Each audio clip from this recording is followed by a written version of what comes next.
सहना भवतु सहनौ भुनक्तु सह वीर्यं करवावहै तेजस्विनावधीतमस्तु मा विद्विषावहै।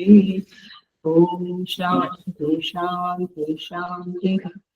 समस्त जन कल्याणे निरतं करुणामय नमामि चिन्मयं देवं सद्गुरुं ब्रह्म विद्वम्।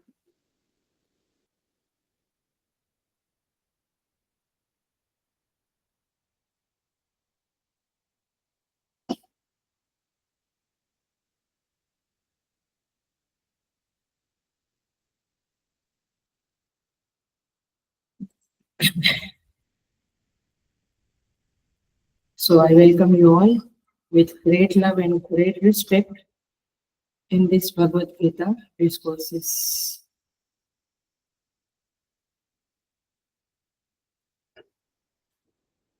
हम 12वें अध्याय पे है और we will chant from shloka number 11 to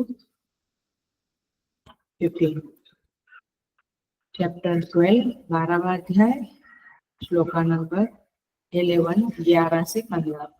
अथैतदप्यशक्तोषि कर्तुं मद्योगमाश्रितः सर्वकर्मफलत्यागं ततः कुरु यथात्मवान् श्रेयो हि ज्ञानमभ्यासात् ज्ञानात् ध्यानं विशिष्यते ध्यानात् कर्मफलत्यागः त्यागात् शान्तिरनन्तरम् अद्वेष्टा सर्वभूतानां मैत्रः करुण एव च निर्ममो निरहङ्कारः समदुःखसुखक्षमी सन्तुष्टः सततं योगी यतात्मा दृढनिश्चयः मय्यर्पितमनो बुद्धिः यो मद्भक्तः स मे प्रियः यस्मान्नो द्विजते लोकः लोकान्नो द्विजते च यः हर्षामर्षभयोद्वेगैः मुक्तो ह्यः स च मे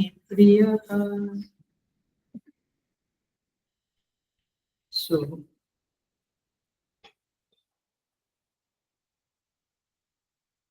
भगवान 11वें श्लोक में कहते हैं,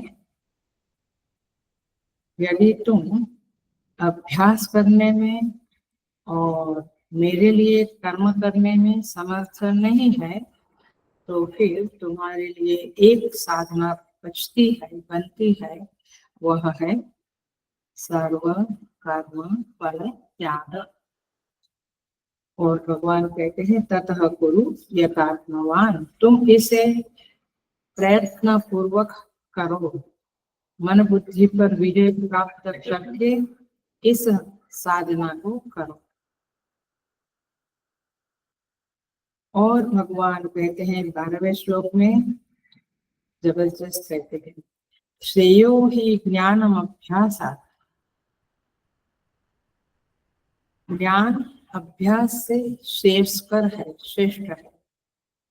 माने समझे बिना जो अभ्यास हम करते हैं, योगा कर लिया, जप कर लिया, पाठ कर लिया, but we don't understand exactly why we are doing, what we are doing, for whom we are doing, इसके लिए करते हो, क्या है, कैसा है, ऐसे कर लो तो उससे तो ज्ञान श्रेष्ठ है। ज्ञानात् ध्यानम विशेषित, लेकिन ज्ञान से ध्यान मेडिटेशन श्रेष्ठ है। मतलब कि जो तुमने समझा है, शास्त्र को सुना है, उसके आधार पे जो आप मेडिटेट करते हो वो श्रेष्ठ है।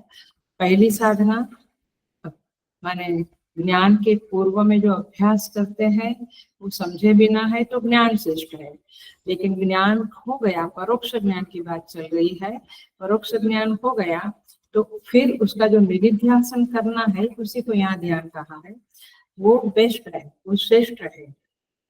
और ध्यान कर्म फल त्याग, यहाँ पे जो भगवान ने उंगली रखी है वो समझे बिना तो ये श्लोक आपकी हेल्प नहीं होगा। ध्यान से माने वो निधिध्यासन से भी सर्व कर्म फल त्याग श्रेष्ठ है। त्यागात शांति अनंत। जब त्याग होता है तो शांति मिलती है, ये सच है। जब हम आर्ग्यूमेंट करने का बंद करते हैं, त्याग कर देते हैं, शांति मिलती है। किसी भी चीज में जब हम त्याग करते हैं तो शांति मिलती है। साधक के लिए बातें चल रही है, ध्यान रखें। सो हमारा ये शब्द था ध्यानात् कर्म फल त्याग। इसके संदर्भ में पिछले क्लास में और सर्व कर्म फल त्याग के संदर्भ में बहुत कुछ देखा हमने, बहुत कुछ देखा। लेकिन एक पॉइंट रह गया था जो भाष्यकार का है, और भाष्य का समरी नहीं किया तो मुझे लगता है कि क्लास ठीक से नहीं ले लिया मैंने। सो भाष्यकार ने एक जबरदस्त टुकड़ा रख दिया है भाष्य का, केन साधर्म्येन स्तुति ही। देखना भाष्य जिसके पास है देखना, केन साधर्म्येन स्तुति ही। हमने कब पिछले क्लास में कहा था कि ये कर्म फल त्याग चौथे नंबर की साधना है। पहले नंबर की साधना मय्येव मन आदत्स्व मयि बुद्धि निवेशय, तुम मुझ में मन बुद्धि को जोड़ो। अच्छा नहीं होता है तो सेकंड साधना अभ्यास अभ्यास योग युक्त अभ्यास करो, वो भी नहीं होता है तो तीसरी साधना है मदर्थम कुरु कर्माणि, मेरे लिए सेवा करना शुरू करो, और वो भी नहीं होता है तो सर्व कर्म फल त्याग। राइट, ये चार साधनाएं बताई है भगवान ने, जबरदस्त साधना है। 12वें चैप्टर का ये कैप्शन चार में, ये चार शब्द जो है मय्येव मन आदत्स्व अभ्यास मदर्थम कुरु कर्माणि और सर्व कर्म फल त्याग, ये पूरा इसका कैप्शन है इस चैप्टर का। और बाद में अभी आएगा वो भी जबरदस्त है। बट तो केन साधर्म्येन स्तुति ही, माने भगवान जो सर्व कर्म फल त्याग को ध्यानात् सर्व कर्म फल त्याग, ध्यान से भी निधिध्यासन से भी ये बड़ा है। तो ये अर्थवाद है, हमने पिछले क्लास में कहा था ये स्तुति है एक प्रकार की। स्तुति का अर्थ होता है थोड़ा बड़ा चढ़ा कर कहना। सो तो भगवान ये जो स्तुति कर रहे हैं उसमें साधर्म्य क्या है, माने इसको टॉप वाला बताया है, निधिध्यासन से भी बड़ा बताया, तो कुछ जो बड़ा है उसके साथ इस कर्म फल त्याग का कुछ कंपैरिजन होना चाहिए। ये तो चौथे नंबर की साधना को टॉप वाली साधना बताना ये तो कुछ गलत है। तो देखिए ध्यान से सुनना। हरिओम। कठोपनिषद में भगवान कहते हैं यदा सर्वे प्रमुच्यन्ते कामा येस्य हृदि स्थिताः अथ मर्त्यो अमृतो भवति अथ ब्रह्म समश्नुते। कठोपनिषद में आएगा।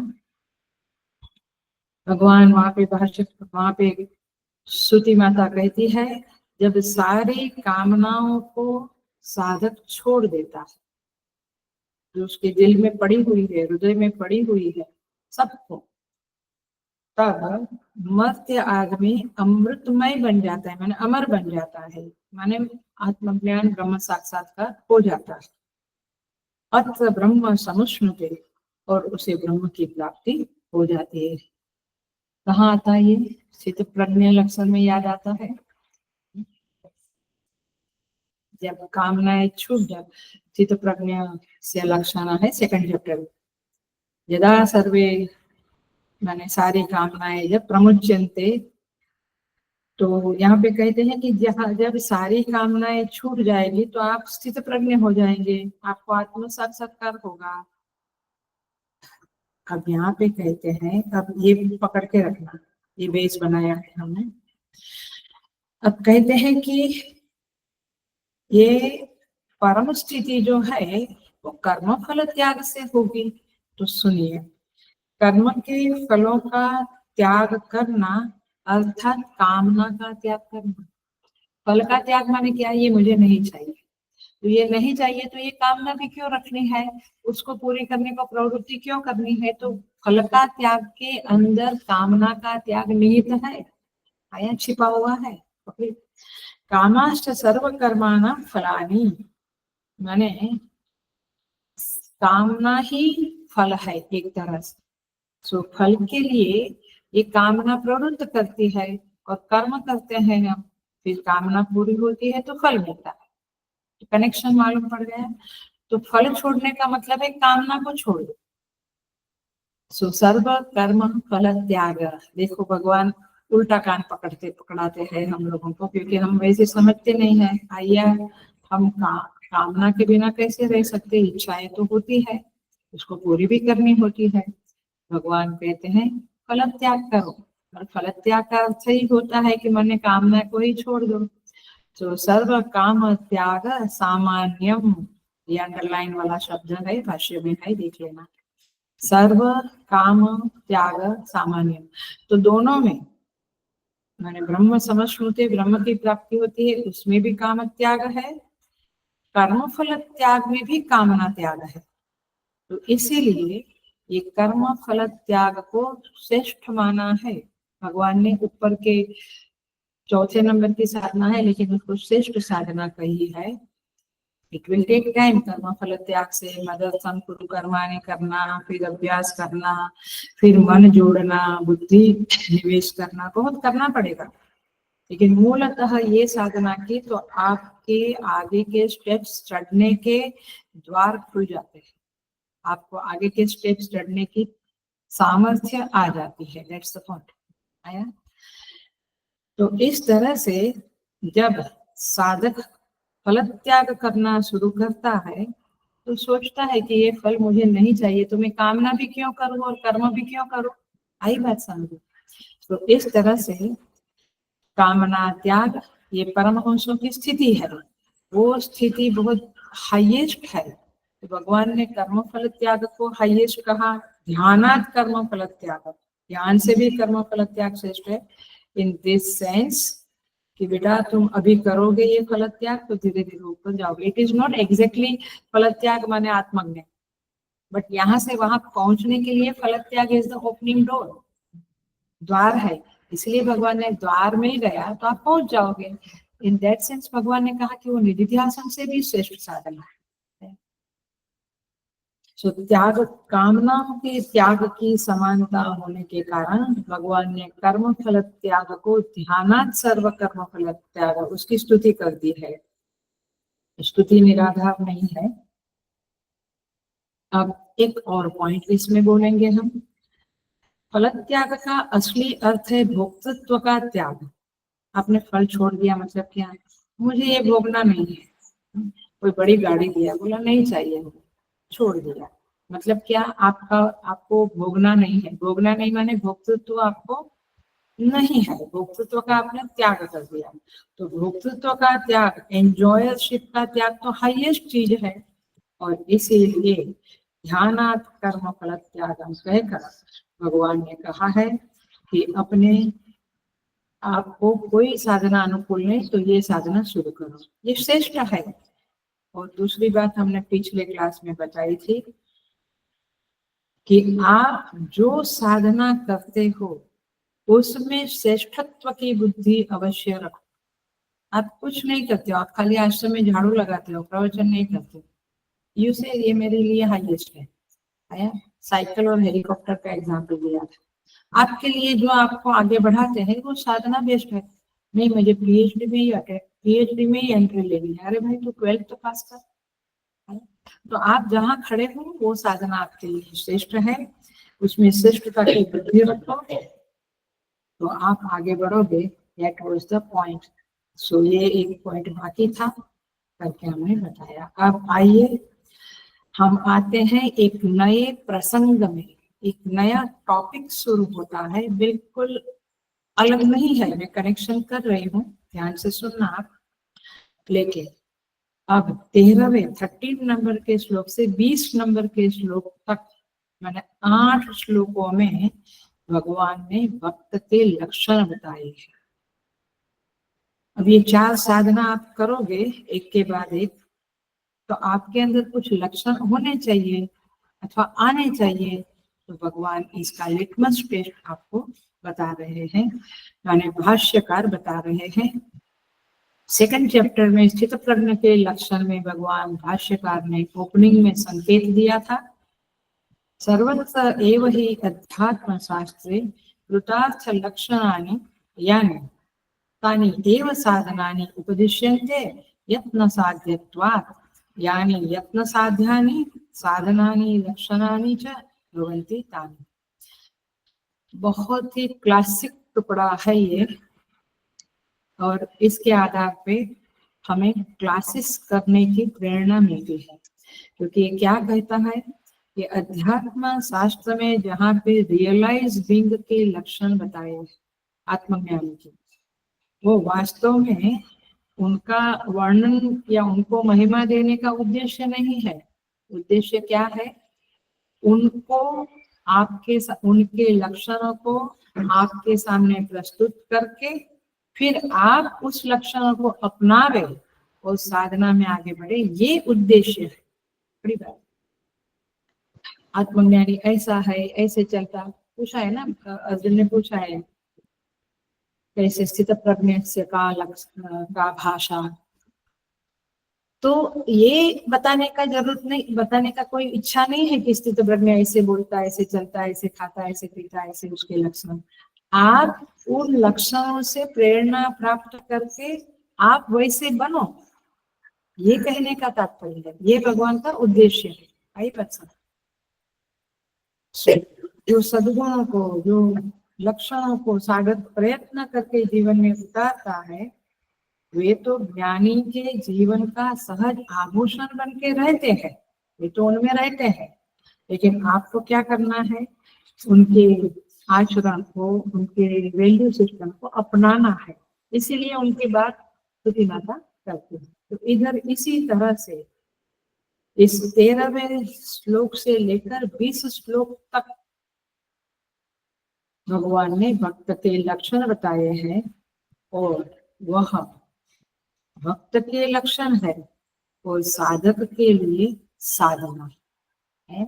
साधक को उस लक्षणों को अपने अंदर आत्मसात करना है, तब जाके वो आगे बढ़ता है।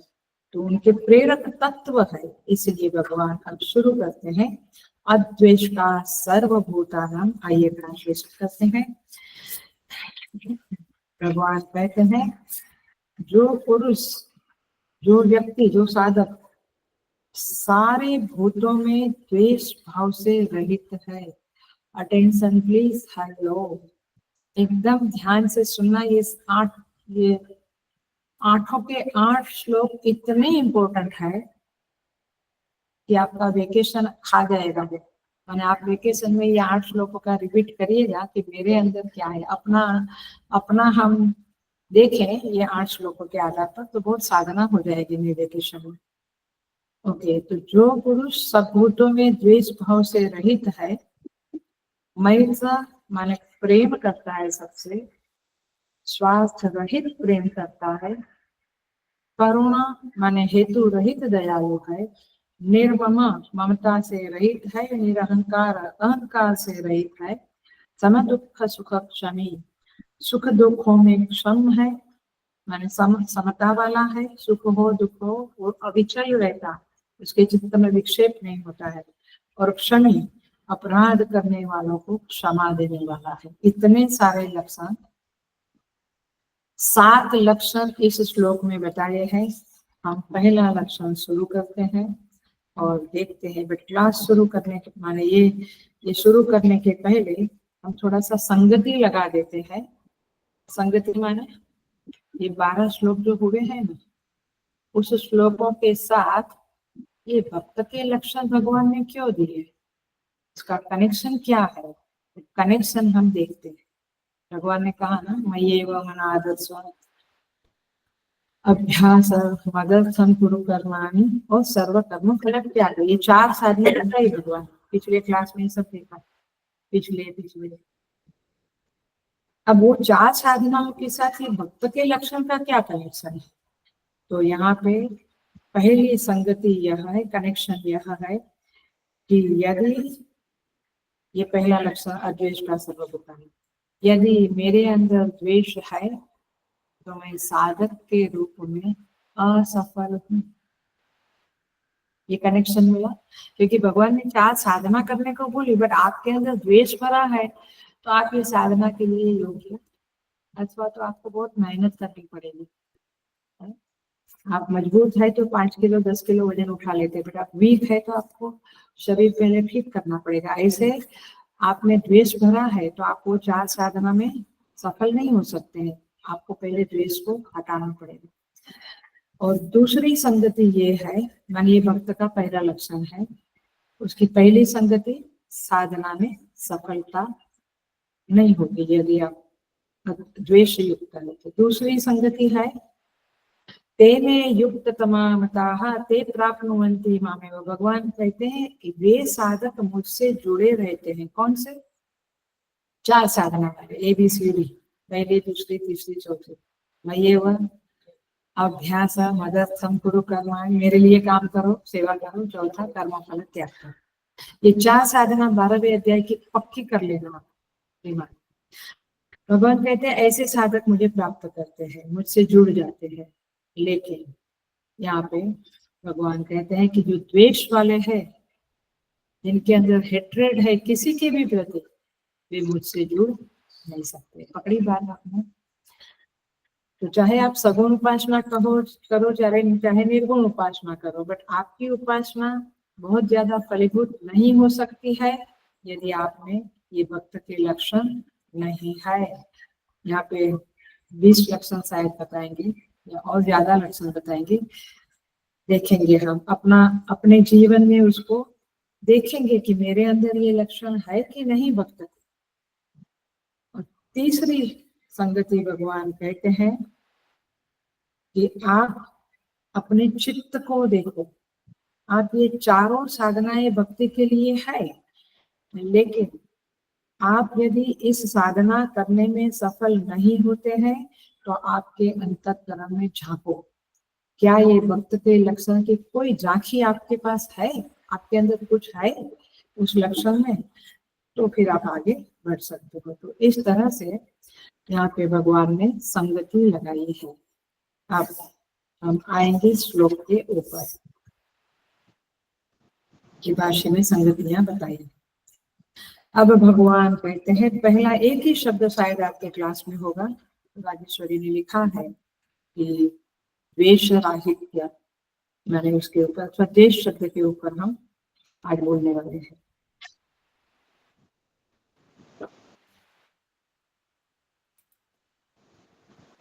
पहले ही आप सोचेंगे मुझे तो किसी से कोई नफरत नहीं है, मैं तो अपना जीवन शांति से जीता हूँ। आप जरा इसके ऊपर देखिए। पहली बात करूं तो आप किसी से द्वेष नहीं करते हो, चलो मान लिया तो टाइम दे, लेकिन कोई आपसे द्वेष करता है? सही, कोई तो करता होगा। आपसे नफरत कहो, आपसे डिसलाइकिंग कहो, कोई तो आपको डिसलाइक करता होगा, आपसे द्वेष करता है। तो आज हम द्वेष के संदर्भ में एनालिसिस मीमांसा करेंगे। तो द्वेष की मीमांसा शुरू होती है अटेंशन से सुनना, तो आपको सच में ऐसे लगेगा कि ओहो, ये तो कभी हमने सोचा ही नहीं था कि हमारे अंदर भी द्वेष है। ये ऑफलाइन क्लास होता तो मैं क्लास में बैठने वाले को पूछती थी कि कौन है ऐसा माई का लाल जिसके अंदर द्वेष नहीं है। द्वेष माने डिसलाइकिंग, नफरत, किसी से इरिटेशन होता है मतलब वो द्वेषी है। ठीक है, ऑनलाइन में नहीं पूछ सकते। तो ऐसा कोई नहीं है एक्सेप्ट ज्ञानी पुरुष या ऊंचे साधक की बात छोड़ो, सामान्य साधक में भी रहता है। ऐसा कोई नहीं जिसके चित्त में द्वेष की वृत्ति उठती ही ना। कई बार द्वेष आता है, हम उसको कंट्रोल कर लेते हैं। नफरत होती है ना किसी चीज के प्रति, कोई स्थान के प्रति, कोई माहौल के, इतनी बार सुनती यार इतना गर्मी शुरू हो गया, माने आज को एक यू डोंट लाइक इतना भयंकर हीट। तात्पर्य कि कहीं ना कहीं छोटा मोटा द्वेष बना रहता है। भगवान जब कहते हैं जिसके चित्त में द्वेष नहीं, वो सामान्य चित्त नहीं है, वो स्पेशल अंतःकरण है। बाकी सामान्य चित्त की प्राकृतिक दशा तो यही है कि द्वेष और राग आते जाते रहते हैं। सो देखो, एक सज्जन आदमी होता है, साधना से अनुग्रहित है, उसके अंतःकरण की प्रतिक्रियाएं एक परिस्थिति में जैसी है वैसी दुर्जन की नहीं है, राइट। सज्जन व्यक्ति किस परिस्थिति में जैसा रिएक्ट करता है वैसा दुर्जन नहीं करता। तो माने अंतःकरण सबके अलग अलग है, अलग अलग रिएक्शन रिस्पॉन्डिंग देते रहते हैं, ये बात पहले स्वीकार करें। तो एग्जाम्पल देके थोड़ा साफ करूंगी। एक परिस्थिति आती है, हर बार हम अपने अंतःकरण में झांकते रहेंगे, राइट। एक परिस्थिति आती है, किसी को इस परिस्थिति में क्रोध आता है, गुस्सा आता है, he reacts with anger। एक व्यक्ति कहती है क्षमा, उसके अंदर क्षमा वृत्ति आती है, वो उसे छोड़ दो जाए।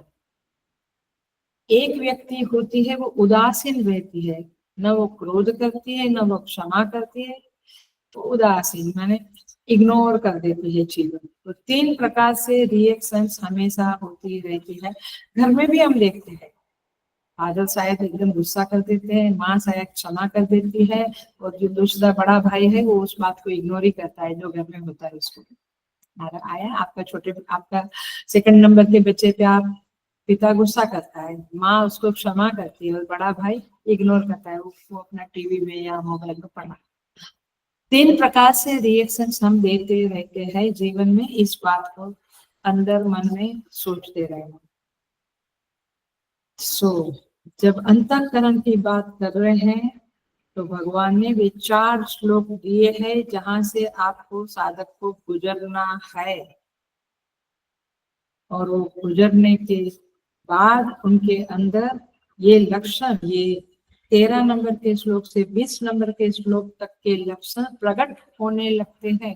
यदि ये अपने अंदर ये लक्षण नहीं है तो समझना अभी हमारी वो 4 साधना हुई नहीं। तो आइए एनालिसिस शुरू करते हैं, मीमांसा शुरू करते हैं। द्वेष,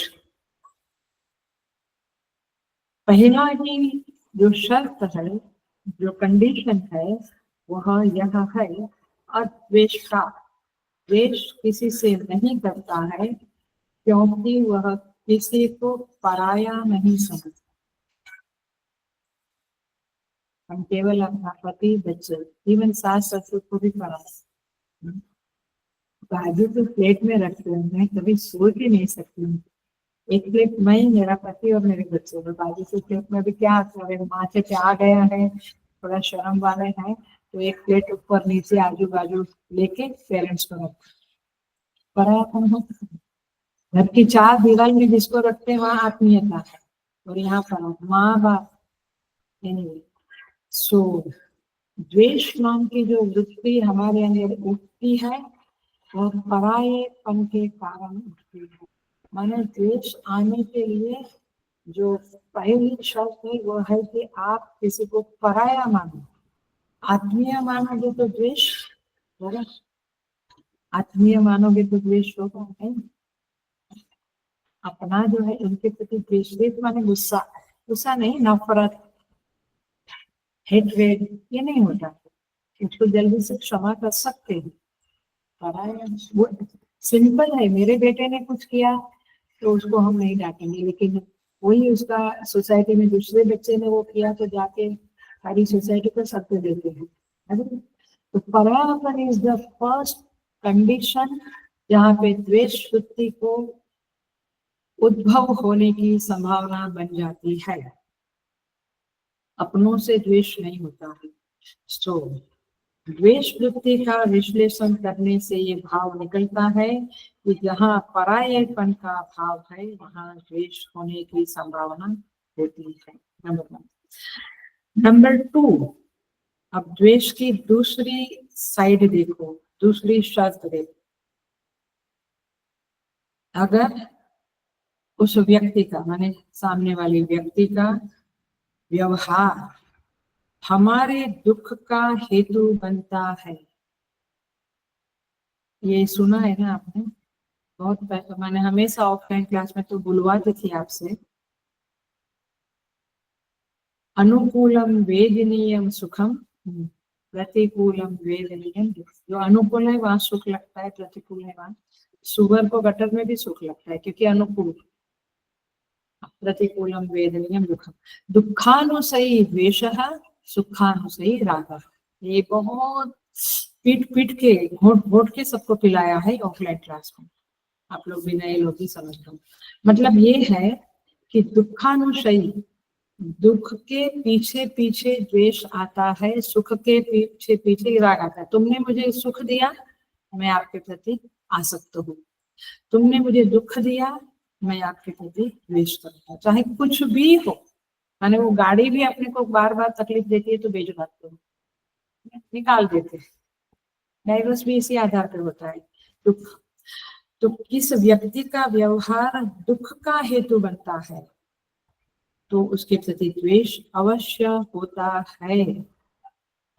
अब और मैं धीरे धीरे डिटेल में जाऊंगी। अब और एक बात समझ लो और अपने अंदर कन्विंस करो, कन्विंस हो या कन्विंस मत हो उसके ऊपर सोचो। किसी व्यक्ति की विद्या भी, नॉलेज भी मेरे दुख का, मेरे द्वेष का हेतु बनता है। नहीं समझा, समझेगा नहीं भी मालूम। इसलिए मैं कहती कि एकदम ध्यान से सुनो, आपको समझना पड़ेगा। क्योंकि यदि मेरे अंदर द्वेष आता है तो मुझे ये एनालिसिस बहुत मदद करेगी। किसी की विद्या, किसी का नॉलेज मेरे द्वेष का हेतु बनता है। जब स्कूल में थे, कॉलेज में, ऑफिस में देखते हैं कि दूसरा मेरे से ज्यादा टैलेंटेड नॉलेज वाला है तो मुझे उसके प्रति द्वेष आता है, पकड़ के। किसी के सद्गुण के कारण हम उसको द्वेष करते हैं। मेरी देवरानी को लोग कहते हैं ये देवी समान है क्योंकि उसके अंदर बहुत गुण है। उसने आपका कुछ बिगाड़ा नहीं है, लेकिन वो आपके द्वेष के पात्र हो जाती है, आप उसको द्वेष करते हैं। सामर्थ्य, अब मैं बहुत नहीं बोलूंगी, 2-3 बातें बताई। किसी का सामर्थ्य के कारण मैं उसके प्रति द्वेष करता हूँ क्योंकि मुझ में इतनी सामर्थ्य नहीं है, तो आई स्टार्ट हेटिंग। अब देखो, इसीलिए ये उल्टा भी कर सकते हैं। यदि कोई आपसे द्वेष करता है तो आप ढूंढो कि मेरे अंदर क्या चीज है जो उसके अंदर नहीं है, इसके कारण वो मुझसे द्वेष करता है। कभी कभी भाई बहनों में भी होता है, और बाकी परायापन की भावना है वहां तो होता ही होता है। दूसरे की उन्नति देखकर द्वेष होता है, जब वो पराया है, अपना है तो नहीं इतना। इसका अर्थ क्या हुआ? हेलो, ध्यान से समझ लो। इसका अर्थ ये हुआ कि सामने वाले की विद्या, सद्गुण, उन्नति, व्यवहार मुझे लघुता का बोध कराता है। बोलूं वापस, मुझ में लघुता का बोध कराता है। लघुता माने इन्फीरियरिटी कॉम्प्लेक्स। लघु, लघु माने छोटा, मेरे अंदर छोटेपन का, उसके अंदर बड़ेपन का। तो वो कुछ करता नहीं है लेकिन मुझे ऐसा लघुता का बोध होता है और मैं द्वेष करना शुरू करता हूँ। लेकिन एट द सेम टाइम कोई मुझसे द्वेष करता है तो आप ये एनालिसिस समझ के आपका व्यवहार बहुत सुंदर हो जाएगा। तो आप समझो कि कहीं ना कहीं मुझ में जो चीजें हैं वो उसके पास नहीं है, इसलिए वो मुझसे, और मुझे, मैं परायापन है तो मुझसे द्वेष करता है। You have to be keeping quiet. हमें ग्लानि नहीं करनी है कि ये क्यों मुझसे द्वेष करता, क्यों? क्योंकि इट इज अ स्वाभाविक प्रक्रिया of the mind, it's a psychological truth. सही बात। दूसरे की सामर्थ्य देखकर मुझे लघुता का अनुभव होता है और उसके प्रति द्वेष होता है, और दूसरे को मुझे देखकर अपने अंदर लघुता का भाव आता है तो वो मुझसे द्वेष करता है। मैं भी और वो भी, मैं उससे वो मुझसे, तो नियम एक ही है, लघुता के भाव का अनुभव करना। कोई दुर्जन है तो भी द्वेष करता है, बट तो वो एक चीज हुई, और दूसरी चीज हुई लघुता का बोध। मतलब ये हुआ अयम परः, एक तो परकीयता है, परायापन है, और दूसरा उसका व्यवहार मुझे लघु सिद्ध करता है। सामने वाले के अस्तित्व का ऊंचाई इतना है कि मुझे लगता है मैं दबा जा रहा हूँ। आप घरों में देखो, जितनी सीरियल है, आप मूवी है, नॉवेल पढ़ते हैं, आजू बाजू व्यवहार देखते हैं, आप देखो ये गीता कितनी सही है, गीता कितना सत्य कहती है। देवरानी आई, वो मुझसे बहुत ज्यादा गुणवान है, घर में लोग उसको ज्यादा भाव देते हैं, रफ भाषा बोलती हूँ, तो मुझे ऐसा लगता है मेरा अस्तित्व उसके अस्तित्व से दबा जा रहा है, तो द्वेष शुरू हो जाता है। साइकोलॉजिकल ट्रूथ है। तो हाँ, बट साधक है तो आपको इन वृत्तियों को साफ करना पड़ेगा, बट एक जनरल वे में जो हम दुनिया में देखते हैं तो ये तो है, ये मन की प्रकृति ही ऐसी है। देखा है ना, कोई उपकार करता है तो कृतज्ञता आती है, जिससे मेरा सुख बढ़ता है उसमें लोभ आता है, ये सब साइकोलॉजिकल है। कोई मेरी कामना में बाधा डालता तो क्रोध आता है, ये साइकोलॉजिकल ट्रूथ ऐसा है। देखो एग्जाम्पल दो, प्रवचन करने वाले लोग, हमारा एग्जाम्पल, दो प्रवचन करने वाले लोग को आप स्टेज पे साथ में बुलाते हैं, जनरली नहीं बुलाते हैं, या दो संगीतकार को साथ में बुलाते हैं। अब जिस संगीतकार की ने अपना पेश किया, संगीत गाना तो म्यूजिक पेश करने के बाद तालियों के गड़गड़ाहट से होल गूंज उठा, और दूसरे वाले के उधर उतना गुंजा नहीं, तुरंत द्वेष शुरू होता है, लघुता का बोध हुआ, आ रही है। प्रवचन में भी वही है। माने यदि साधक प्रवचन करता एक अच्छा साधक है तो वो समझता है कि मैं जहाँ हूँ वहां पे ठीक है, तो गीता को अच्छी तरह से पकड़ लिया है तो समझता है, लेकिन अन्यथा ये द्वेष होना स्वाभाविक है। सभी व्यवसाय में, बिजनेसमैन, डॉक्टर, इंजीनियर, जितने भी व्यवसाय है, सब में ये नियम लागू पड़ता है, unless the person is uplifted. माने कोई साधक, कोई व्यक्ति ऊंचाई पे बैठा है तो वो इस मानसिक, इस मन की प्रकृति के वश में नहीं आएगा, बट अन्यथा काफी लोग आते ही आते हैं। सो लघुता का बोध आपको द्वेष कराता है, परायेपन का बोध आपको द्वेष कराता है, मैंने आप में द्वेष की भावना को उत्पन्न करता है। सो पाणिनि महर्षि कहते हैं, इसका धातु है द्विष, DWIS, द्विष। इसका धातु का अर्थ है अप्रीतो, वहां पे प्रेम नहीं आता।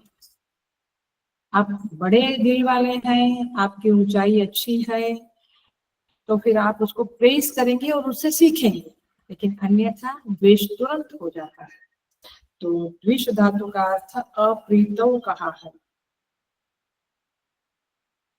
कोई शालीन आदमी है, खानदान ऊंचाई वाला आदमी है, तो वो द्वेष को प्रकट नहीं करता है, वो भी ताली बजाएगा, वो भी कहेगा वाह बढ़िया, अंदर से है, लेकिन उसको चेक में रखता है, कंट्रोल में रखता है, शालीन है तो। नहीं तो दूसरा तो, यदि शालीन नहीं है तो तुरंत वो, मैंने जो आयोजक है उसके पास जाके बोलेगा आप ऐसे कैसे, हम दो दो लोगों को बुलाते हैं, आपको एक को बुला, दिस एंड दैट, झगड़ा करना शुरू। हमारे रिएक्शंस का क्या होती है, हमें अपने जीवन पे नजर डालनी चाहिए और झांकना चाहिए। सो तात्पर्य ये है,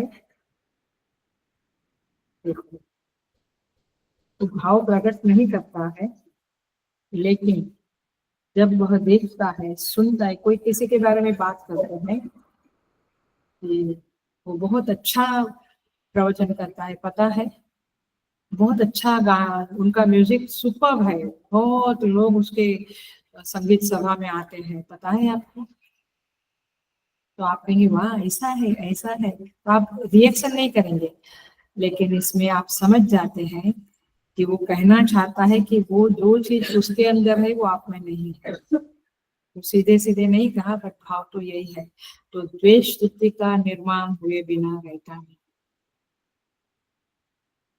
मैं कहूंगी तो हम लोग भी ऐसे ही है, दूसरों के अंदर द्वेष, उसका उसके प्रति द्वेष पैदा करने के लिए हम भी तो मजेदार मसालेदार पानी पूरी भेल परोसते रहते हैं। ये बड़ी ही, ये साधक की वृत्तियां नहीं है, यदि आप साधक होकर ये सब करते हैं तो ये छोड़ दो। ये दया करके करुणा करके श्रुति माता गीता माता हमको ये सब बातें बताती है। तो ये हम ना करें, हम किसी के प्रति द्वेष उत्पन्न होवे ऐसा अंतःकरण को न बनावे, तो तब जाके वो चार साधना का फल मिलेगा। तो जो अपनी तरफ लघुता का संकेत आता है वह अप्रियता की अनुभूति कराता है और फिर वहां पे द्वेष उत्पन्न होता है। अब हेलो, एकदम अटेंशन देना। आप मेरे साथ शायद आपका मत मेरे मत के साथ शायद मैच न होंगे, आप मेरी बातों से कन्विंस नहीं होंगे, लेकिन आप सोचिएगा जो मैं अब बताने जा रही, और ये साइकोलॉजिकल ट्रूथ है, ये संसार का सत्य है। देखो, यदि परायेपन का भाव नहीं है, आत्मीयता का भाव है और उसका प्रेज होता है, आत्मीयता का माने मेरा बेटा, मेरे पति, मेरी पत्नी, मेरी माँ, तो फिर आपके अंदर द्वेष नहीं होगा, सुख की वृत्ति उत्पन्न होगी। Am I right? You will be happy। अरे मेरे बेटे का प्रेज करते हैं, मेरी जेठानी, पहले के समय में तो सब बच्चों को अपना मानते थे, बट सपोज अभी मेरी फ्रेंड का बेटा या मेरे दादा के बेटे का या मैंने कोई कुटुंबियों में से किसी का आया, तो पहले वाले तो मानते थे, पहले के समय जमाने में सबको अपना मानते थे तो सुख होता था, बट अभी काफी जगह पे अपनापन केवल मेरे बेटे की और नहीं, तो मेरे बेटे का प्रेज है तो सुख की तरह होगा, गर्व की अनुभूति होगी, गर्व महसूस होगा, लेकिन परायापन है तो नहीं होगा। ये बात साफ हो गई। आप देखो, इसीलिए अंतःकरण को समझना सबसे प्रायोरिटी वाली बात है। हम तो जब मार खा खा के बूढ़े होते हैं तब थोड़ा बहुत अंतःकरण की मेकिंग माने वो कैसे बना है, उसकी प्रवृत्ति कैसे होती है, ये सब हम धीरे धीरे समझने लगते हैं। बट बच्चों को इसलिए बाल विहार में भेजना चाहिए, हमारी संस्कृति सिखाना चाहिए, महाभारत की रामायण की बातें करनी चाहिए बच्चों को, ताकि उनको समझ में आवे। एक छोटा सा द्वेष मंथरा ने कैके में उत्पन्न किया, रामायण हो गई। बहुत कुछ सिखाते हैं हमें ये हमारे ग्रंथ, बहुत कुछ। और थैंक गॉड चिन्मय मिशन में ट्रेनिंग दी जाती है, तब टीचर बनते हैं और तब वो बच्चों को सिखाते हैं। इवन गीता भी, गीता के श्लोकों का भी अभी 15 चैप्टर है, मोर देन 35 टीचर है हमारे पास, जो आपको घर में बैठे बैठे 15 चैप्टर सिखाएंगे, आपको बाय हाथ करके कंपटीशन में पार्टिसिपेट करना है। आप कहेंगे अभी तो हम बूढ़े हो गए हैं, अभी क्या पार्टिसिपेट, ऐसा नहीं, उस बहाने आपके चित्त में वो श्लोक दृढ़ होंगे, आपका चित्त शुद्ध होगा। नहीं तो भी इधर उधर की बात है, इसने सोसाइटी में ये बिल्डिंग में ऐसा क्यों हुआ, क्यों, यही बातें चलती है, तो 15 चैप्टर घुसा होना अस्तु। तो अंतःकरण एक इंस्ट्रूमेंट है हमारे पास, जिसका ये कारोबार हमें समझना चाहिए। किसी को हाथ में एक मशीन दे देते हैं, उसके बारे में वो कुछ जानता नहीं है। जैसे आजकल आजी को, दादा को बच्चे लोग गिफ्ट करते हैं एंड्रॉइड, वो बोलते हैं मुझे खाली फोन करने को आता है और कुछ आता नहीं, मशीन को ठीक से समझते नहीं तो उपयोग नहीं कर पाते हैं। ऐसे अंतःकरण को समझा नहीं तो उपयोग नहीं कर पाते। आप देखो, अब जो पॉइंट है वो आपको खटकेगा, लेकिन मैं बोलूंगी। जब आत्मीयता है तो दूसरे की प्रशंसा अच्छी लगती है, माने उसके साथ आत्मीयता है, चाहे कोई बेस्ट फ्रेंड हो तो भी आत्मीयता है तो उसकी प्रशंसा अच्छी लगती है। पिता के सामने कोई बेटे की प्रशंसा करे तो अच्छा लगता है, राइट? यस। लेकिन BUT बट डालती हूँ, अब आपको सोचने को मजबूर करती हूँ। लेकिन यदि वही बेटा अपनी सफलता का शंख बार बार पिता के सामने फूंकता है और उसका कर्तृत्व तो अपने सर पे लेता है, इज नॉट थैंकिंग फादर की बिकॉज ऑफ यू, वो अपने सर पे लेता है कि मैंने किया, या कुछ भी जो भी क्रेडिट मिलनी है, तो बार बार वो सफलता को पिता के सामने ऐसे रखता है, यहाँ उसका अभिमान और उसका कर्तृत्व तो बहुत ज्यादा झलकता है। तो पिता को उसके कारण यदि लघुता का बोध आ जाता है कि हाँ मैं तो कुछ कमाया नहीं, मैं तो देख, वो बोलेगा देखो मैं मेरे बच्चों को कितना ये करता हूँ, आपने क्या है। तो पिता के अंदर लघुता का बोध आता है तो परिणाम क्या है? लघुता का बोध आया तो परिणाम द्वेष है। सिंपल सिंपल, आप कनेक्शन करते रहो, नहीं तो दोबारा तिबारा सुनो, तब जाके ये गीता फलेगी, नहीं तो खाली सुन लिया तो ठीक है, थोड़े संस्कार बन जाएंगे। तो पिता को लघुता का बोध आएगा तो नियम है कि उसको बेटे के प्रति भी द्वेष हो। ये मानेंगे नहीं आप, लेकिन और सब लोग अपने अंदर के खजानों को खुला नहीं कर देते हैं, खजाना का तिजोरी बंदी रखते हैं most of the time people. Even पति पत्नी में भी कई बार सारा खुलता नहीं है। और ये आप देखेंगे क्लोज फ्रेंड्स के द्वारा बातें होगी तो ये बातें पता चलती है। हमने देखा है, मैं बहुत सत्य बोलती हूँ, हमारे वेदांत कोर्स के समय में एक लड़की थी, वो इतनी तेजस्वी थी, उसकी बुद्धि, उसकी याद शक्ति, उसका रूप, और वो बहुत श्रीमंत थी, हमें जुहू वगैरह एरिया में रहने वाले। उसकी माँ को उससे इतना द्वेष था, वो बताते थे, कोर्स में तो हम लोग 24 घंटा साथ में रहते हैं ना, तो बताते थे कि मैंने वो तवा होता है ना जिसके पर रोटी सेकते, तो सेकने का वो एक तावे था बोलते हैं, वो लगा देती थी, किस तरह से उसको धक्का मार देती थी, मैंने बेटी को सताती थी। माने द्वेष, आपको जब लघुता भाव आएगा तो आप उस व्यक्ति को किसी ना किसी तरह से सताते रहोगे। हेलो हेलो, आप आजू बाजू देखो, खुद का देखो, आजू बाजू देखो, और व्यक्ति आपके प्रभाव में दबती हुई महसूस करती है। आश्रमों में खास एक बाजू आचार्य होते हैं, एक बाजू मैनेजमेंट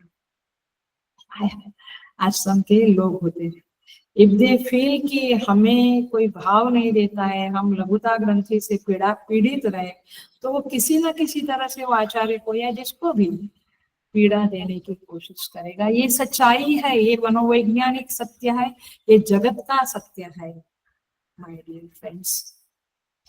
इसीलिए या फिर आपके अंदर ये भाव आता है क्योंकि आप किसी के द्वारा लघुता ग्रंथि से पीड़ित है, तो ये द्वेष नाम की एक वृत्ति, अभी तो असंख्य वृत्तियां है हमारे अंदर, सालों बीत जाएंगे इसका एनालिसिस करते हुए। यदि 1 घंटा वीक में 1 घंटा या 2 क्लास रखा तो नहीं होगा, ये तो बचपन से रोज रोज इसके ऊपर चर्चा करना, डिस्कस करना, शास्त्र पढ़ने की जरूरत होती है। बट एनीवे, तो वैसे तो पुत्र से कोई द्वेष नहीं करता है, लेकिन जब वो अत्यंत लघुता आपको महसूस कराता है तब आपको भी द्वेष होता है।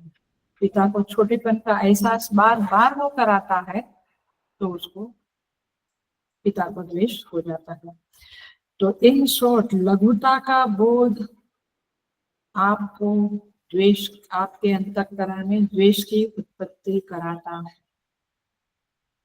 और आप यदि किसी को बार बार लघुता का बोध कराएंगे, you make somebody to feel all the time inferiority complex के उससे उसको सता माने उसको इंफीरियरिटी कॉम्प्लेक्स देते रहोगे, ये बहुत होता है। फिर आप तो मैंने आप किस एंगल से सीरियल देखते होंगे या न्यूज देखते होंगे या, बट मैं तो गीता को जोड़ जोड़ के जब भी देखती हूँ, दिन में एक बार लंच के समय लगभग देखती हूँ, तो ये चीजें गीता एकदम सामने आती है, गीता बिल्कुल स्पष्ट सत्य दिखती है। तो देखिए ये लघुता का बोध, माने आप भी किसी को यदि बार बार इंफीरियरिटी कॉम्प्लेक्स कराओगे तो उसको भी आपके प्रति द्वेष आएगा। और ये हमारा तो भारत का सत्य है। अभी 2 पार्टी जो है वहां पे एक व्यक्ति लघुता का बोध बार बार करती है तो उसको इनके प्रति नफरत होती है। मैं खुल्लम खुल्ला नहीं बोलती हूँ पॉलिटिक्स के बारे में, बट ये दिखता है, तो ये स्वाभाविक प्रवृत्ति है। अब आप साधक बनेंगे, आप ऊंचे होंगे, आपको माँ बाप ने अच्छे संस्कार दिए हैं, तो आप उस द्वेष को चेक रखोगे मैंने कंट्रोल में रखोगे। बट आप बोलते जा रहे हैं किसी के बारे में, द्वेष प्रकट होता है। बिकॉज ऑफ आपको अपनी लघुता का बहुत ज्यादा एहसास होता है, सामने वाली व्यक्ति बहुत बड़ी होती है तो क्यों होता है, तो ये वृत्ति बन जाती है। और संबंधों में भी ये वृत्तियों का एक्सप्रेशन देखा जाता है, चाचा मामा मौसी सब संबंधों में भी ये बातें देखी जाती है। तो निमित्त क्या बना, छोटेपन का एहसास, न्यूनता का बोध, आप दूसरे को कराओ या कोई आपको करावे, बट ये है द्वेष के शब्द का की मीमांसा, ये है द्वेष शब्द का पिक्चराइजेशन, विजुअलाइजेशन। अब हम आते हैं थोड़े परमार्थ के ऊपर। यदि आप परमार्थी है, परमार्थी माने अच्छे साधक है, या आत्मज्ञानी की बात तो बहुत बड़ी है, बट ऊंचे साधक है, तो या तो आप आत्मज्ञानी है या तो आप बड़े भक्त है, तो आपके अंदर द्वेष नहीं है। और फिर ये चारों साधनाएं आपने कुछ अंश में आत्मसात की है, ऐसा आपको कंफर्मेशन मिलेगा। हरिओम। हमें मैं गणेशपुरी में थी तो एक ऊंची साधिका थी, वो मुझे हमेशा कहती थी, कई बार हमारे अंदर ब्यूटी, अंदर बाहर तो है अलग बात है, बट अंदर ब्यूटी होने के बावजूद we are not aware of our inner beauty. तो कोई अच्छे साधक होते थे तो हमेशा हमको ये इनर ब्यूटी की अवेयरनेस देते रहते थे। तो तात्पर्य यह है कि आपको कोई बताएगा कि देखो गीता में ऐसा कहा है, आप अंदर झांको, आपने ये चारों साधनाएं अच्छी की होगी तब जाके आपके अंदर द्वेष नहीं है, और आपके अंदर द्वेष नहीं है तो ये चारों साधनाओं में आप एक्सपर्टाइजेशन करो। आया, कोई तो पुश करेगा, प्रेरित करेगा, तब जाके संसार में हमें हर काम के लिए, ड्राइविंग के लिए, कुकिंग के लिए कोई किसी की जरूरत रहती है, तो साधना में भी हमारी इनर ब्यूटी बताने वाला, प्रेरित करने वाला कोई होना चाहिए। हर बार यही नहीं सोचना कि मुझे तो ब्रह्म ज्ञान मिलेगा तभी मैं उसकी बात सुनूंगा, उसके शरण में जाऊंगा, ऐसा नहीं हो। अपने से कोई बड़ा है तो मानना चाहिए।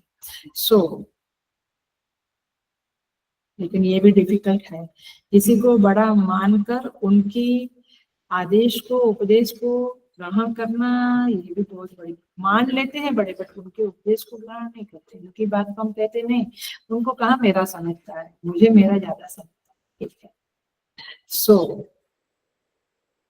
ये बात होती है कि वो किसी को पराया हम ना समझे, कोई भक्त है, कोई साधक है, पराया नहीं समझता है तब जब उसके अंदर सबके प्रति आत्मभाव, आत्मीयता होती है। अब जब हम कहते 140 करोड़ लोगों का दुख, उनकी जरूरत मेरी जरूरत, तब समझो कि आत्मीयता का बोध है। हम कहते मेरी सोसाइटी स्वच्छ रहे, मेरी सोसाइटी में ये सब सुख सुविधा रहे, पानी का, इसका, मतलब आपने अपनी सोसाइटी के साथ आत्मीयता की है। मेरी संस्था आगे बढ़े तो संस्था के साथ आपने आत्मीयता की।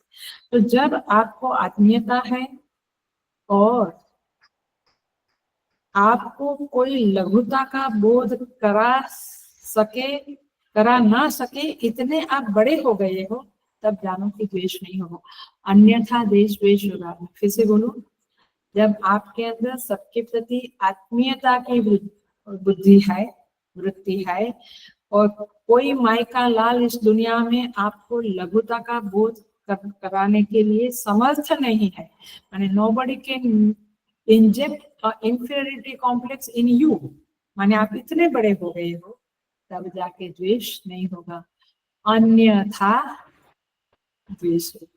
इसलिए आप पटाख से ऐसे मत बोलो कि नहीं नहीं मेरे में तो कोई द्वेष नहीं।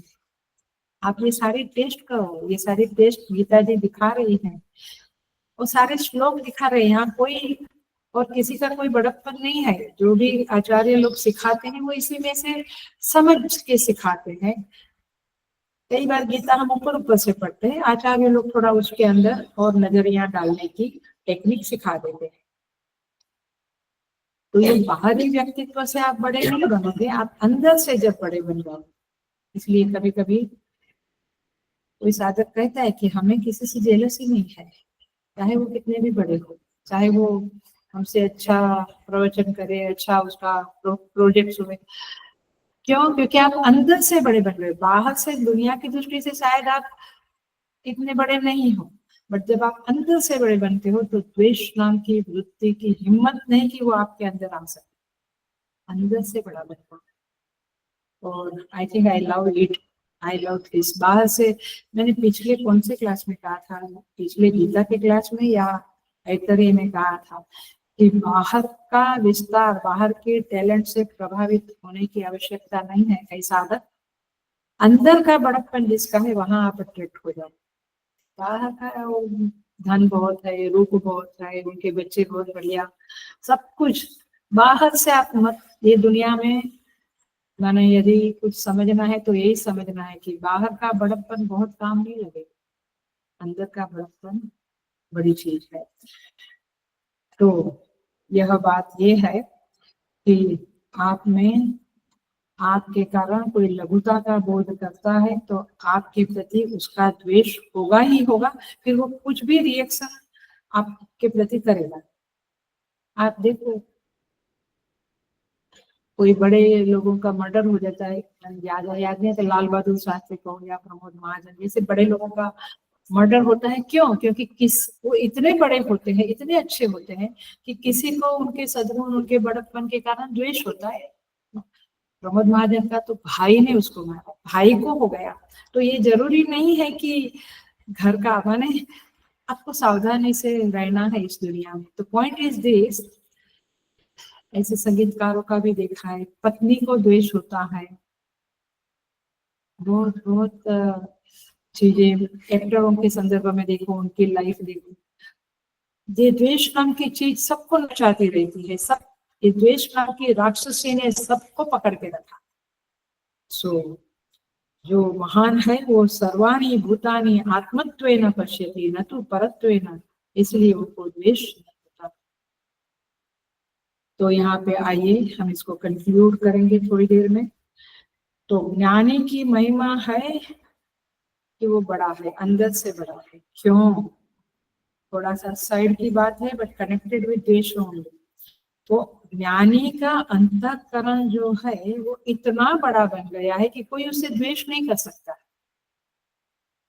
आप देखिए, कोई करते हैं, रामकृष्ण परमहंस को भी कोई द्वेष करते थे, गुरुदेव के प्रति भी, but most of the time जो बहुत बड़े रमन महर्षि तपोवन जी महाराज, उनसे खास करके कोई द्वेष नहीं करते थे। सो उनकी महिमा ये है कि जो आत्मा के लक्षण है वही उनके अंतःकरण के लक्षण बन जाते हैं। माने आत्मा में क्या है? सर्वात्मा भाव है, सब आत्मा सर्वत्र व्याप्त है, मैंने सबको अपनापन से देखती है। आत्मा का कहने में पेड़ की आत्मा नहीं हूँ मैं, मनुष्य, वो कुत्ते की भी आत्मा, सुअर की भी आत्मा, पेड़ की भी आत्मा सबको अपनापन से देखती है। वो महात्मा ज्ञानी सबको अपनापन से देखता है। क्यों? क्योंकि उनको कोई, सुना है ना एकनाथ महाराज के ऊपर वो थूक दिया था, गजानन महाराज को, मैंने कितने कितने कष्ट लोगों ने दिए, लेकिन उनके अंदर क्या था? सबके प्रति आत्मीयता थी। तो उनके अंदर किसी के प्रति द्वेष नहीं, तो दुख दिया तो द्वेष उत्पन्न होता है, बट वे लोग स्पेशल लोग थे। माने उनका देखकर हमें अपने को ऊपर उठाना है, that is the point of this shlokas. तो उनकी महिमा थी कि आत्मा के लक्षण उनके अंतःकरण में अभिव्यक्त होने लगते थे। क्यों? क्योंकि वे आत्मचिंतन करते रहते हैं, आत्मा का ध्यान करते रहते हैं। जिसका आप ध्यान करोगे वो आपके चित्त में उसकी अभिव्यक्ति होगी। व्यापार का ध्यान करते हैं तो व्यापार की आंटी गुटी और खिलने लगती है ना, और खुलने लगती है ना अंदर। आप शास्त्र का चिंतन करोगे, शास्त्र का ध्यान करोगे तो शास्त्र की बातें अंदर खुलने लगेगी, अंतःकरण शास्त्र से भर जाएगा उसकी बातों से। तो अंतःकरण ऐसी चीज है, हेलो अटेंशन प्लीज, ध्यान से सुनना। अंतःकरण एक ऐसी चीज है जिसकी सन्निधि में वो रहता है वैसा बन जाता है। हो गई बात क्लियर? जिसकी सन्निधि में वह रहता है वैसा वह बन जाता है। वैसे तो अंतःकरण अपंचीकृत पंच महाभूत से के सात्विक अंश से बना है, लेकिन मूल बात है कि वो वैसा बन जाता है। और इसीलिए ये ऊंचे साधक लोग आत्मदेव का ध्यान सतत करते हैं। इसीलिए आत्मा किसी का द्वेष करती है? कर ही नहीं सकती, क्योंकि सर्वत्र वही है। तो ये महान लोग, महापुरुष लोग अथवा ऊंचे साधक लोग किसी से द्वेष नहीं कर पाते हैं, क्योंकि आत्मा का प्रतिफलन उनके अंतःकरण में हुआ है। तो आत्मा के जो गुण है, जो लक्षण है, वो उनके अंदर प्रकट होने लगे हैं, तो इसलिए वे भी किसी से द्वेष नहीं कर सकते। अब अति दुर्जन व्यक्ति है तो वो कहेगी कि हाँ ठीक है, माने हम देखते हैं, पोथी पढ़ते हैं, जीवन दत्त महाराज की माने गुरु चरित्र पढ़ते हैं, या गजानन महाराज की जो भी पोथी पढ़ते हैं, संतों का चरित्र, तुकाराम महाराज, पत्नी ने ही उसको शेरडी का साठा मारा था, याद है ना? वो आए, गन्ना लेके आए, तो उसी से उनको मारा पत्नी ने। तो माने बड़ों को भी लोग नफरत गुस्सा करते हैं, बट इनके अंदर द्वेष कभी भी उत्पन्न नहीं होता है, क्योंकि वो सबका आश्रय है। माने जैसे परमात्मा सबका आश्रय स्थान है, वैसे संत भी सभी का आश्रय स्थान है, दुर्जन हो सज्जन हो।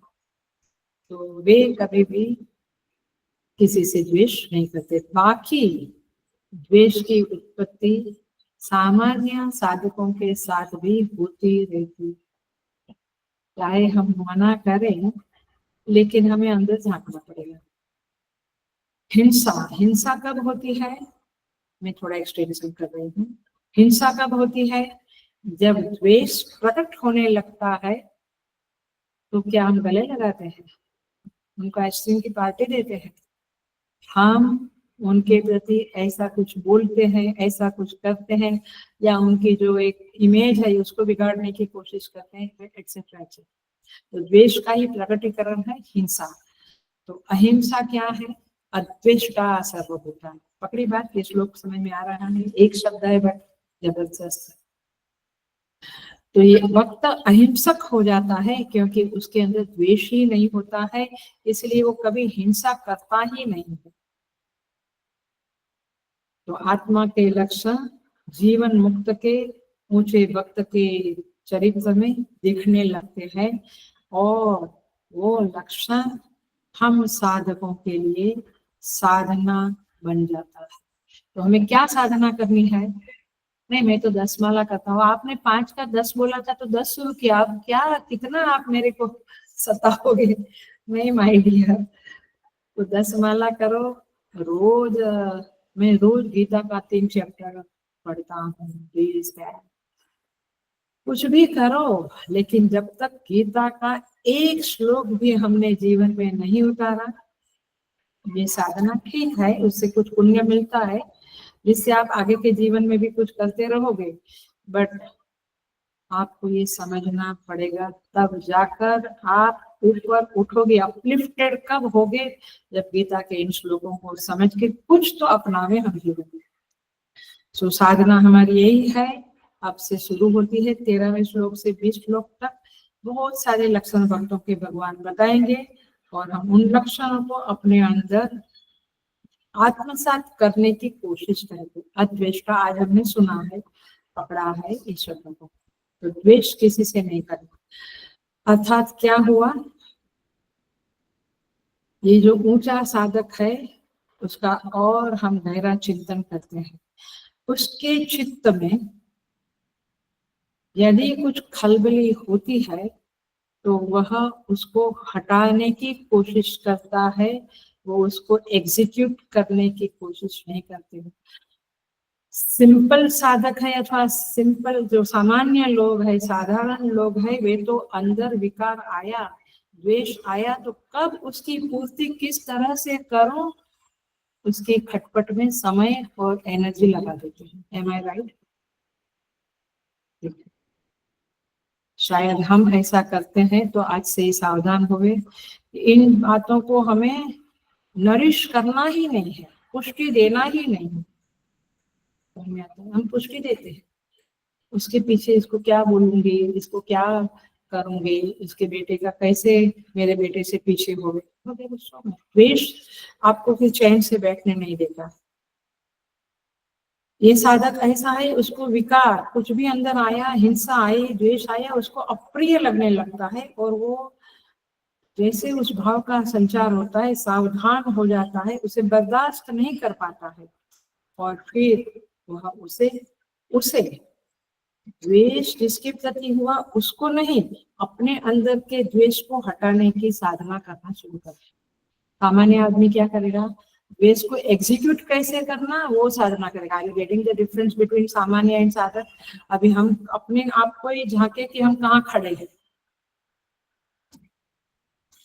हम यदि उस अपने ही द्वेष को हटाने की कोशिश करते हैं तो फिर थपथपाओ अपनी, यस आप साधना के क्षेत्र में प्रवेश हो गए हो, प्रविष्ट हो गए हो और आप साधक बनने की तैयारी कर रहे हो। देखो कोई ऐसा होता है उस द्वेष की अथवा उस विकार की वृत्तियों को लंबे समय तक धारण करता है। एक समय था हम भी ऐसा करते थे। सोचो, एक व्यक्ति होता है वो थोड़ी देर के लिए वो धारण होती है, बट बाद में वो प्रयत्न करके उस वृत्ति को निकाल देता है। हिंसा कहो, झूठ कहो, द्वेष कहो, निकाल देता है। वो बोलते हैं no, no way, I should hate it. उदासीन हो जाता है या फिर स्वच्छ हो जाता है। कोई तीसरे कैटेगरी में, दो कैटेगरी बताई, एक लंबे समय तक धारण करता है, एक थोड़ी देर में, थोड़े टाइम में निकाल देता है। तीसरा अंतःकरण ऐसा है कि उसके अंदर वो वृत्ति उत्पन्न होती है, क्योंकि ये मन का स्वभाव है। कोई दुख दिया तो द्वेष होगा। ये वृत्ति उत्पन्न हुई ना हुई, वो निर्मल इतना अंतःकरण है कि वो वृत्ति घट जाती है। उसको प्रयत्न नहीं करना पड़ता है, वो उसके अंदर से चाहे जो नहीं छोड़ दो। तो क्योंकि उसका अंतःकरण इतना स्वच्छ है, इतना भगवान में डूबा है, भक्ति में डूबा है, वो उसको होल्ड ऑन नहीं करता। अब देखो एक क्लासिक एग्जाम्पल देता है, इसीलिए भागवत पढ़ना चाहिए, रामायण पढ़ना चाहिए, बच्चों को बाल विहार में भेजना चाहिए। ये सारी कथाएं हमारे टीचर लोग बताते हैं बच्चों को। बचपन में जो संस्कार पढ़ेंगे तो जीवन भर पढ़ेंगे। देखो ध्रुव नाम सुना है, ध्रुव प्रहलाद। तो ध्रुव जी की कथा क्या कहती है, 5 साल के थे, पिता की गोद में बैठने गए, माँ ने हटा दिया, बोला मेरी गोद में जन्म लेना पड़ेगा तब पिता की गोद में बैठ सकते। अब क्षत्रिय थे, राजकुमार थे, राजकुंवर थे, तो क्षत्रिय के मन में तो प्रतिशोध की भावना बहुत दिनों तक बनी रहती है ना। जो क्षत्रिय ब्लड वाले हैं वे जल्दी किसी को माफ नहीं कर सकते हैं। वे वैर पूरा करके ही छोड़ेंगे। हमारे राजा महाराजाओं की पुरानी कथाएं पढ़ो, हमारा इतिहास पढ़ो, पता चलता है कि इधर थोड़ा कुछ हुआ तो उधर वैर लिया, उधर हुआ तो वो सोमनाथ के पुजारी को वो पद्मावती रानी नहीं मिली तो इसको इनवाइट करके फिर 17 बार सोमनाथ के मंदिर के ऊपर अटैक हुआ। ये क्या बात है, ये वैर प्रतिशोध की भावनाएं भी दिमाग में रहती है। ध्रुव जी के अंदर भी वो प्रतिशोध की भावना आई। वो आत्मज्ञान के लिए जंगल में जप करने नहीं गए थे, वो तो प्रतिशोध लेने के लिए गए थे कि मैं एक बार बैठ के दिखाऊंगा पिता के गोद। तो नारद जी रास्ते में मिले तो बहुत समझाया नारद जी ने कि बेटा ऐसा मत करो, क्या तुम छोटे बच्चे हो, क्या मान क्या अपमान, तुम घर जाओ वापस आराम से राजमहल में रहो। बोले नहीं, मेरा अपमान हुआ है, मैं उसका बदला लूंगा। तो अंतःकरण वैरत्व की, द्वेष की वृत्ति को जल्दी छोड़ नहीं सकता है, लेकिन साधक है तो इसे छोड़ना पड़ेगा। अब जो साधु बन जाते हैं ना, छोड़ देते हैं घर को, मैंने नौकरी, शादी नहीं किया, मैंने कुटुंब नहीं बनाया, मैंने आप सोचो कि कितना त्याग किया। अब जब साधु बनता है तो उसका हृदय प्रतिशोध की भावना को, वृत्ति को ज्यादा देर धारण नहीं कर सकता है, क्योंकि उसे क्या करना है, आइधर मय्ये व मन आदत स, भगवान के साथ जुड़ना है, नहीं तो भगवान के लिए कर्म करना है, नहीं तो त्यागात शांति अनंतरम, उसको शांति में रहना है क्योंकि उसको साधना करनी है। तो साधु का हृदय, यदि आप सच में साधु है तो आपका हृदय बहुत देर तक द्वेष को धारण नहीं कर सकता है। और यहाँ तक कि उसने यदि किसी के प्रति नफरत की या कोई भी ऐसा झूठ बोला या किसी की हिंसा की या कुछ की, वो खुद उधर जाके क्षमा याचना करेगा। ये साधु का स्वभाव। यदि आपका स्वभाव ये नहीं है तो अपने को साधु नहीं मानना। तो क्षमा याचना करके उस वृत्ति को फेंक देता है, वो बाहर निकाल देता है। साधु की उपमा संत लोग जल के साथ करते, पानी वाटर उसके साथ उपमा करते हैं। जल का स्वभाव कैसा है? शीतल। तो साधु का स्वभाव शीतल होता है। वह कुछ निमित्त प्राप्त होने पर गर्म होता है। जल भी अग्नि की सन्निधि में गर्म हो जाता है, बट अपना गर्मी छोड़ देता है, अपने स्वभाव में आ जाता है। वैसे साधु भी गुस्सा कर देता है, बाद में वो अपनी शीतलता में आ जाता है। तो तात्पर्य ये है कि ये वृत्तियां ज्वलनात्मक वृत्तियां है, इसे आप अपने अंदर मत रहने दो। आती है, वो स्वाभाविक है कि आती है। कोई आपकी बात समझता नहीं, कोई आपको बार बार आप माने मूर्खता बताता है, तो आपको ऐसा आता है, नफरत होती है, परंतु हटा देना है उसको। जो अंतःकरण का स्वभाव जो है सो है, आप उसे सुधारना है, तब जाकर आपकी साधना आगे बढ़ती है। सो संत लोग एग्जाम्पल देते हैं, जैसे आंख में धूल पड़ती है ना, किरकिरी कुछ पड़ती है तो आंख कैसी हो जाती है? डिस्टर्ब हो जाती है। वैसे और फिर हम क्या करते हैं, वो आंख में रहने देते, बोलते आज का दिन रह जाओ ना। नहीं, ये सुन एज पॉसिबल आंख से निकाल पानी छाटते हैं या कुछ और ड्रॉप्स डालते हैं कि वो निकल जाए। ऐसे साधु क्या करता है, जब करने बैठ जाता है स्वाध्याय, वो उस द्वेष की क्रोध की वृत्ति को पोषण नहीं देता है, तब जाके वो साधु कहलाएगा। आया अद्वेष्टा सर्वभूतानां, पहले द्वेष की मीमांसा की, अब अद्वेष्टा की मीमांसा चालू है। दोनों एक ही टाइप का है। सो अंतःकरण शुद्ध हो गया तो उस साधक के वो किरकिरी की तरह वो अंतःकरण से उस विकार को फेंक देता है, उससे मल बर्दाश्त नहीं होता है। और इसीलिए जो भक्त बन जाता है वह द्वेष नहीं करता है, और द्वेष की वृत्ति आती है तो उसको तुरंत फेंक देता है बाहर। ऐसे हम साधकों को भी बहुत अलर्ट होके जीवन जीना है कि मेरे अंदर मेरे अंतःकरण को बिगाड़ने के लिए, मलिन करने के लिए क्या आ गया, ये झूठ का विचार कैसे आ गए। विचार भी आया तो आप उसके प्रति सावधान होके अंदर ग्लानि महसूस करो और उसको हटा दो। तो ये निरंतर प्रयास मांगता है। अद्वेष्टा सर्वभूतानां बनने के लिए आपको निरंतर साधक, अखंड साधक बन के रहना पड़ेगा। 10 मैंने 10 माला की, थोड़ी पूजा की, हम तो 2-3 घंटा करते हैं साधना। भैया साधना तो है, बट अभी वो ऊपरी ऊपरी है। अंदर की साधना तो ये है जो 24 घंटा आपको करना पड़ेगा। तो 3 स्तर देखिए, मैं कंक्लूड करती हूँ। 3 लेवल देखिए अद्वेष्टा के।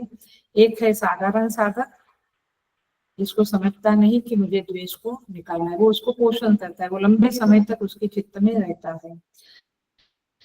दूसरा है उससे थोड़ा वरिष्ठ साधक, वो द्वेष वृत्ति आती है, वो उसको निकालने की कोशिश करता है। 1 घंटा, 1 दिन, 1 महीना, पर वो निकालने के पीछे पड़ा रहता है और अंतःकरण का श्रृंगार कर देता है। और तीसरा है ज्ञानी, जिसके अंदर क्षण भर के लिए आती है, बट वो अपने आप चली जाती है, क्योंकि उसका अंतःकरण इतना निर्मल है, उसको रहने को जगह ही नहीं है द्वेष की। आया झूठ को आप ये एक शब्द से काफी चीजें ले सकते हैं, लक्षणावृत्ति से। तो जो प्रभु का लक्षण है वो ज्ञानी का लक्षण है, और वही क्योंकि प्रभु का लक्षण वो ज्ञानी के हृदय में प्रतिबिंबित होता है, प्रतिफलित होता है। और ज्ञानी के इन लक्षणों को देखकर 13वें नंबर से श्लोक से 20 नंबर के श्लोक तक ये वक्त के लक्षण माने ज्ञानी के लक्षण को देखकर साधक को उससे सीखना है, उस लक्षणों को अपने अंदर प्रकट करने के लिए प्रयत्न करना है, और इस तरह से आगे बढ़ना है। तो द्वेष का साधन विरोधी रूप क्या है? वो ज्वलनात्मक है, इसलिए सुख विरोधी है। सुन लो, नंबर 1। नंबर 2, आत्मा का स्वभाव आनंद है, और द्वेष परायेपन का साथ देता है। इसलिए जो आनंद सर्वात्म भाव के कारण आनंद स्वरूप है आत्मा, तो द्वेष आपको आनंद नहीं देगा, सुख नहीं देगा। और तीसरा है, मैंने बहुत सारे हैं, आप देखते जाओ, सारे उपनिषदों का मनन चिंतन करने से कभी कभी ऐसा होता है कि जिंदगी भर गुरुकुल में ही रहना चाहिए, क्योंकि गुरुकुल में सब अपने जैसे होते हैं। तो यही चिंतन मनन बैठे, चलो पेड़ के नीचे थोड़ा गर्मी है तो पेड़ के आश्रम में तो पेड़ बहुत रहते, क्या बोलते हैं, वरंडा रहते हैं सब, तो बैठे तो यही चर्चाएं करें।